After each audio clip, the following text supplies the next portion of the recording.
I tell you all my black people are understanding the assignment about this segregation stuff, y'all are understanding the assignment. It's like we're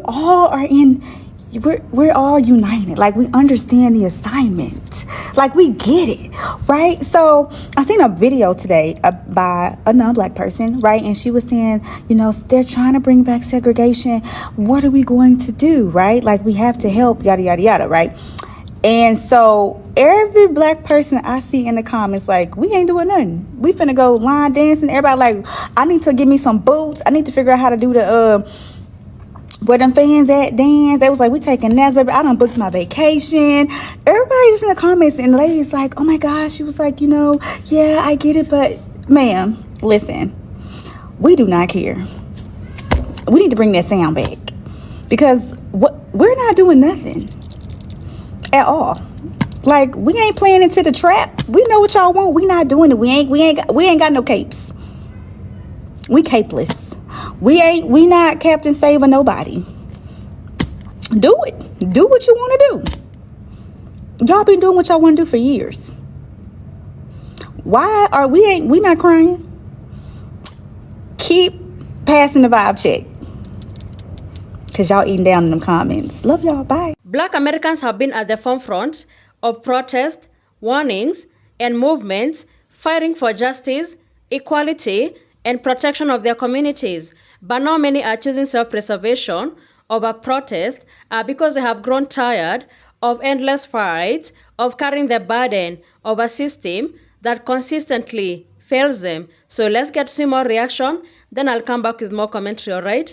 Let's dive into it. So I'm not really a political person, but just scrolling through my YouTube, I'm coming across a lot of videos where the black community is being hated on for not stepping up for the other minorities because of the absolute shit show that's happening in the country. And I absolutely have to say that at this point, you can't blame us. We understood the assignment. We did our part.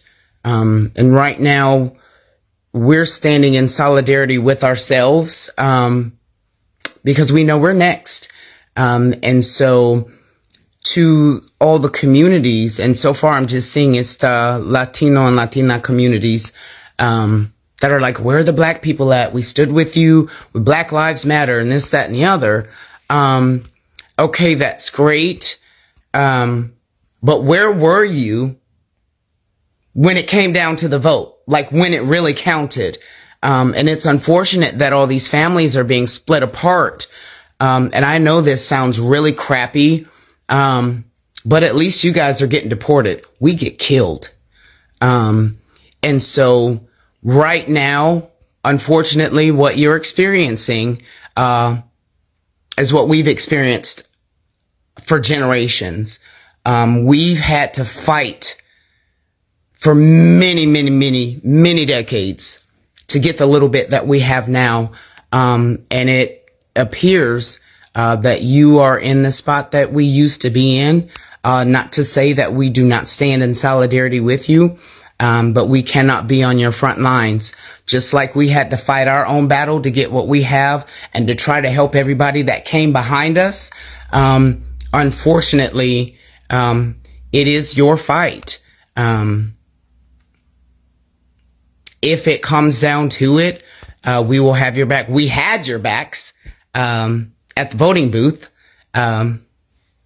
We had everybody's backs at the voting booths. Nobody had ours or yours. And I just ran across a video and it spoke so much truth to your situation right now. The call you're looking for is coming from inside the house. You all were divided. You had the Latinos for Trump, the Venezuelans for Trump, the Cubans for Trump, the Arabs for Trump. We had a small percentage of black people who thought they could gain favor with a dictator, with the blacks for Trump. But how many were those? The mass majority of black people voted for Kamala. Why? Because we saw this shit coming down the pike long time ago. When that man was convicted of sexual assault, when he was convicted on 34 felonies of fraud, should have been your first clue. Actually, January 6th should have been your first clue. Actually, COVID should have been your first clue. Then we lose like 1 million people because he's telling us to put shoot bleach in our veins. It's going to be gone in a couple weeks. Like, the show literally played out in public in front of everybody. And those of you that still decided to vote for him this time around chose to ignore facts. Project 2025 was brought to the forefront. Y'all didn't want to believe that? Well, that's what's going on right now. Us black folks, our generations have been playing this game for way too long. We know when to fall back. Unfortunately, right now, at this moment, we don't have any dogs in this fight. But unfortunately, for everybody that's being affected by these mass deportations, all this DEI stuff, which it's affecting white people too. Now you guys know what it feels like to be black. Show a little bit more respect. We all have to live here. We're all going through this together. It's that some of us have learned from the mistakes of the past, and we're choosing to pick our battles. And that's what needs to be done. So again, black people are here for everybody. We proved that in November. Where was everybody else? So again, everybody that's bitching and moaning and complaining because your community is being directly affected, then you need to get with your community. Why didn't you all vote together? We voted against what's happening right now. A lot of y'all voted for it. And now you're looking to us for help? That doesn't make any sense. Child, the ancestor says, sit down. And just like that, black folks sat down. We listened. And I need us to hold on to that. Because this season this country is in, baby, black folks got to get out the way and let it do what it do. Because we've been holding up the veil for a long time. And now it's falling. And can you imagine? Yeah. Imagine what it would look like if we were out there right now, protesting, fighting for democracy, putting our bodies on the line again. Baby, you already know.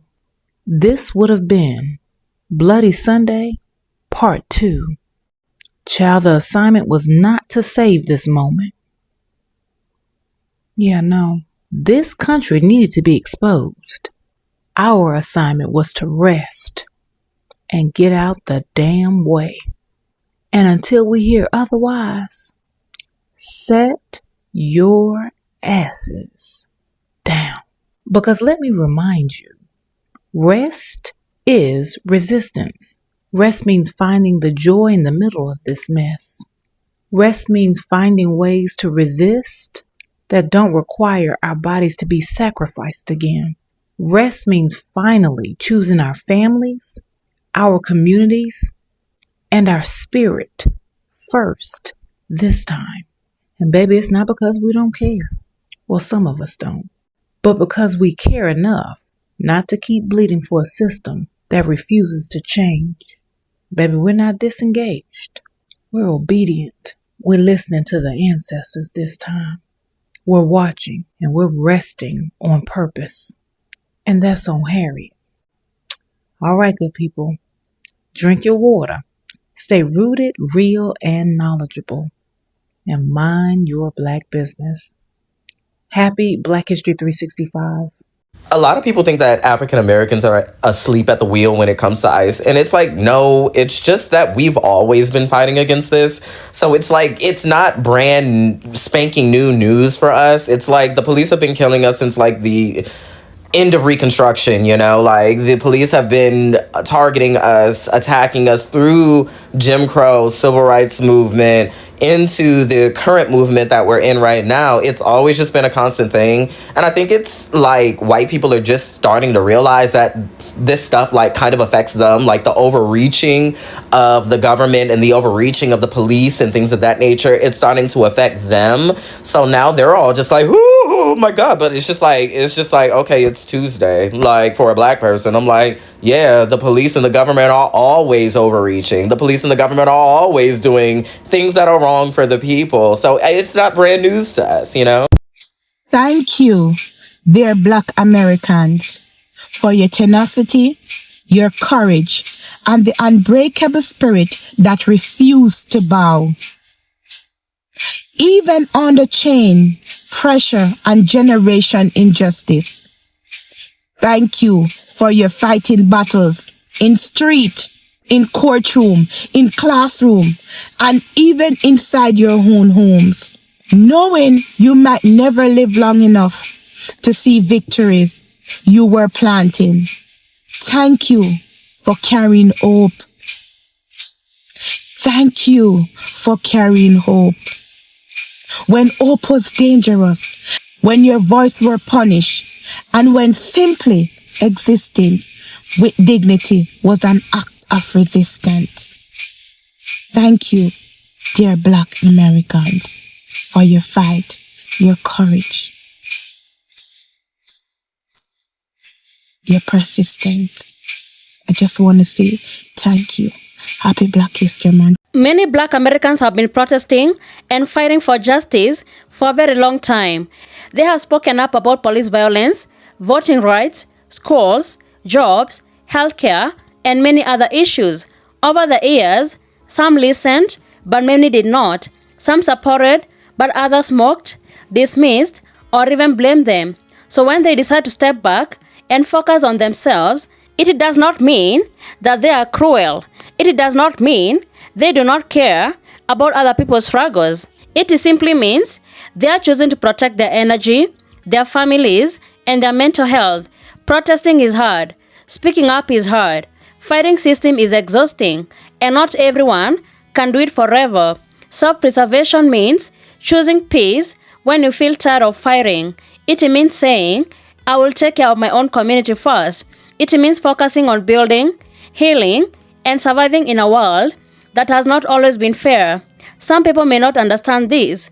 Some people may feel disappointed or even angry, but everyone has a right to choose where to put their time and their energy. But this choice also sends a message. America is forced to confront a truth it often avoids. Systems that rely on the labor, activism, and vigilance of Black communities are suddenly exposed. The absence of protest and direct action highlights how much society depends on these communities to keep it accountable. And for the communities who hope for solidarity and assistance, it is a sobering lesson. Relying on someone else to fight your battle is never guaranteed. Solidarity is powerful when communities support each other, but solidarity also needs respect, listening, and honesty. When people feel ignored, blamed, or even attacked, they naturally pull back. This is human nature. So the idea of self-preservation is not about division. It's about survival. If we want unity, we have to understand each other's pain and respect each other's boundaries, and we have to stop expecting one group to always fight for everybody while their own problems are being pushed aside. So thank you so much for tuning in. Be sure to like, subscribe, and share. Have a good one. I'll see you in the next video.